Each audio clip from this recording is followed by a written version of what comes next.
হাইকোর্টে বড় ধাক্কা খেলেন অভিষেক বন্দ্যোপাধ্যায়। কণ্ঠস্বরের নমুনা দিতেই হবে ভাইপোকে, নির্দেশ বিচারপতি সৌগত ভট্টাচার্যের। বুধবার বেলা 12টায় বিধাননগর এসিজেএম আদালতে হাজিরা দিতে হবে তৃণমূলের যুবরাজকে। কণ্ঠস্বরে এমন কোনো ক্লু লুকিয়ে যার জন্য এত ভয় পাচ্ছে ভাইপো? ডিজে মামলায় লেজে গোবরে অভিষেক বন্দ্যোপাধ্যায়। আদালতে দৌড়েও কোনো লাভ হলো না।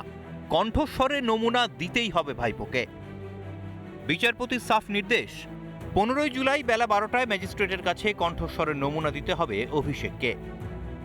কণ্ঠস্বরের নমুনা দেওয়ার নির্দেশকে চ্যালেঞ্জ করে হাইকোর্টে গিয়েছিলেন অভিষেক।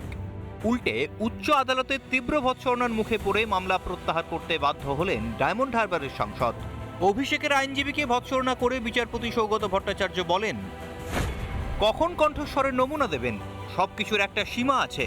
তদন্তে সহযোগিতা না করলে আমি রক্ষা কবচ প্রত্যাহার করব।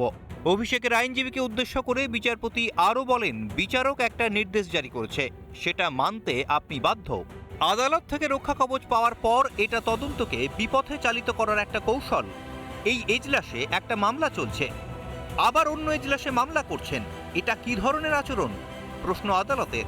তদন্তে সহযোগিতা করতে হবে বলেই আদালত রক্ষা কবচ দিয়েছে।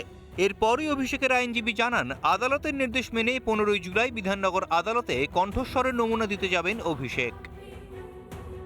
সৌগত ভট্টাচার্য বিচারপতি তার পক্ষ থেকে যেটা স্পষ্টত নির্দেশ দেওয়া হয়েছে যে অভিষেক বন্দ্যোপাধ্যায় কেন এত দেরি করছেন, কোথায় সমস্যা রয়েছে, কেন তিনি কণ্ঠস্বরের নমুনা দিতে চাইছেন না, ইত্যাদি একাধিক প্রশ্ন কার্যত জানতে চাওয়া হয়।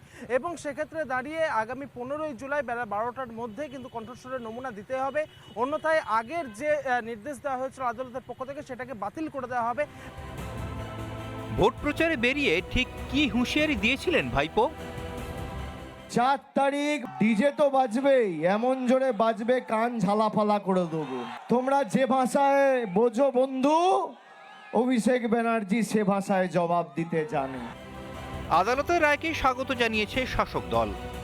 ভারতবর্ষে কেউ আইনের উপরে নয়। আর অভিষেক ব্যানার্জি আপনি যেভাবে দুর্নীতি করেছেন, যেভাবে হুমকি দিয়েছেন, হুমকি দেওয়া নয়, আপনার দলের লোকেরা, আপনার গোষ্ঠীর লোকেরা যেভাবে অত্যাচার করেছে, বিচার তো করতেই হবে।